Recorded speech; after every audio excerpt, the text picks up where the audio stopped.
One of my most anticipated film releases last year in 2024 was the long-awaited sequel film to Moana, the aptly named Moana 2. When the first Moana film came out, it was a bit of a revelation. With stunning visuals, an iconic soundtrack, a great story and characters, the film took the world by storm, grossing $687 million, getting rave reviews from audiences and critics alike, and earning Oscar nominations for Best Animated Film and Best Original Song. Not too shabby at all. For years, it was radio silence as to whether we'd get any sort of follow-up to Moana, until a couple of years ago, there was the news there'd be a Disney Plus original series that would chronicle the next story of the franchise.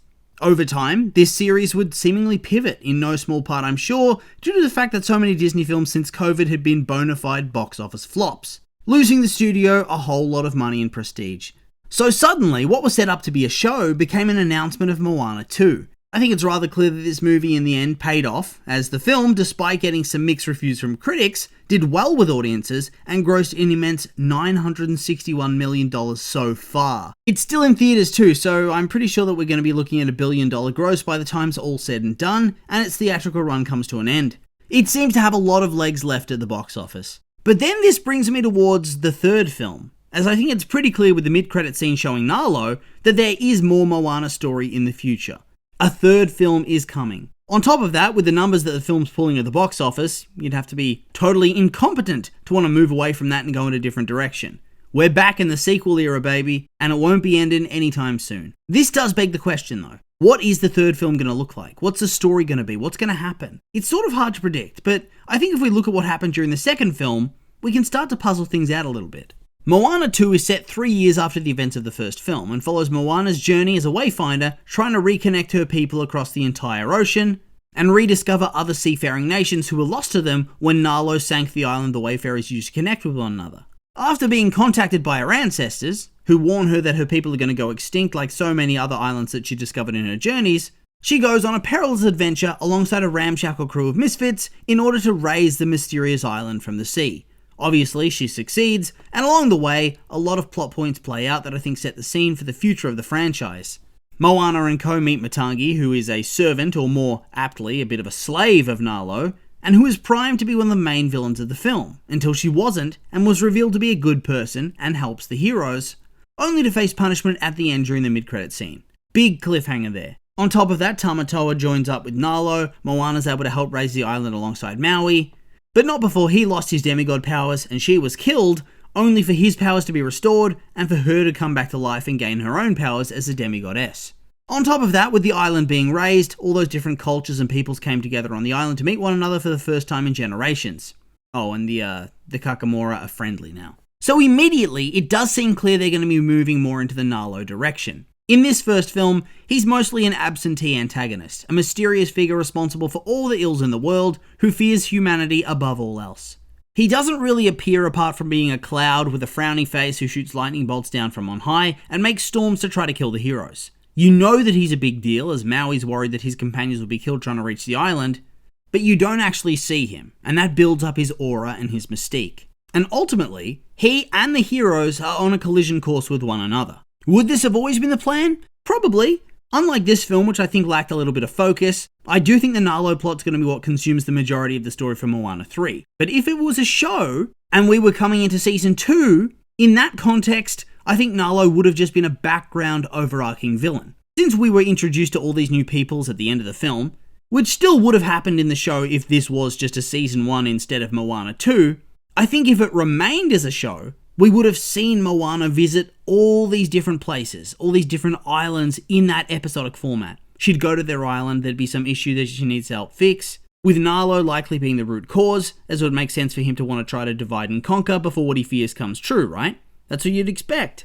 And I think that would be a perfectly fine show. The only thing is that this wouldn't work in the context of a third film. It feels too busy and too disconnected. Yes, some of those new places are likely on the agenda, otherwise it wouldn't really make all that much sense to have them appear at all, but it's going to be in a more focused way, I think. That will be the setting as Moana and crew have a new fresh quest where they have to contend with Nalo, but I doubt we're going to dive into it in any real depth.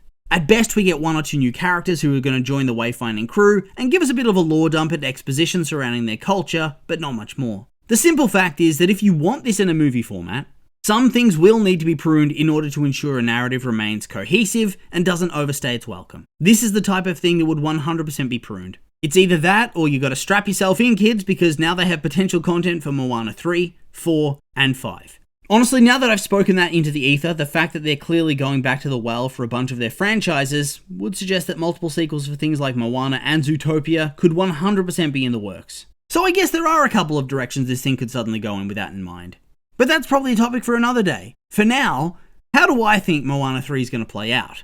Well, I think one of the big things we're going to see is a push away from Maui. The reality is that he's always been a demigod, and thus in terms of his physical prowess, he was the only character capable of standing up to godly characters with insane power sets. Moana's role was always to use her wits and courage in order to save the day, and whilst that worked for the finale of both Moana and Moana 2, it wouldn't be narratively satisfying for Maui to be doing the fighting against this guy, whilst Moana takes a back seat. It feels like this is why they gave her that power up to begin with, right? Well, I assume that she has proper powers now. Gonna feel like some real bullshit if they backtrack on that, or if they give her some really lame and weak demigod powers. I'm not saying she needs to immediately be at the level of Maui or something like that, but they need to build her up to that point over the course of the story, so that she'll be able to go toe-to-toe with Nalo and be part of those big confrontations. Otherwise, she's going to feel second fiddle to Maui, which is clearly not what they want. Otherwise, the franchise would have been called Maui. So I reckon Maui's going to get taken out early in the final confrontation, and will likely be in more of a backseat role going forward, more like one of the crew members than an equal co-protagonist. As for the actual story, well, I think there are two major directions they could take things based on how things have played out so far, and they both stem from that mid-credit scene with Nalo, who claims they're just getting started. The first concept surrounds the character of Matangi, who during that scene approached Nalo and requested her freedom, but was denied with Nalo claiming they're still getting started. In the same scene, the crab guy appears looking a bit worse for wear and proposes a team up against Moana and Maui. So I think this gives us a bit of a launching pad for what's going to happen. I suspect the film's going to open with a segment or a montage or whatever of Moana and co sailing the seas and just chilling really, singing a song and giving us flashes of what life's like on the various different islands. Maybe Moana uses some demigod powers to amuse the kids or the townsfolk or whatever, until we reach the point that I'd assume something needs to go wrong. One option is they go with the tried and tested expositional message from the ancestors who tell Moana there's danger afoot and that Nalo's coming after her. Either that or they tell her that Matangi's in danger and needs some help to be free of Nalo. Since she helped them out previously, maybe she'd feel indebted to return the favour. So I suppose that is one direction they could take the story. Them trying to actively hunt Nalo simply to defeat him, or perhaps to prevent him doing something truly horrific that could destroy everything. Or even just to hunt him down to help their friend and ally. Either of these concepts works for me. Another idea would be to have the crab guy maybe attack the Wayfinders or attack an island instead. This might actually be an even better idea, as it makes more sense for the protagonists early on in the story to be on the back foot. If you always have the ancestors giving them magic quests through spirit visions, it makes you wonder if the villain even had any sort of plan at all, or whether the heroes are just getting sent out by the ancestors as a prank to upset the evil god. Regardless of what happens with the crab, this would pretty much need to pivot into one of the ideas I've already just mentioned earlier. It would just be there to give Moana a chance to show off her demigod powers and beat this guy's annoying ass right at the start. It also removes him from the board and prevents things becoming cluttered towards the end of the story. Now, will any of this stuff come true? Who knows, really. The movie is years away at best, I would expect. They still have Zootopia and Frozen, the live-action Moana to come. And so with all that being said, I'm going to call the video here and remind you these have all just been my opinions, and now I'd like to hear yours. What do you think of my thoughts on potential Moana 3? You on board with me? Maybe not? Anything you'd like to add? I'm curious for your thoughts, so make sure to like, comment, and subscribe, and let me know.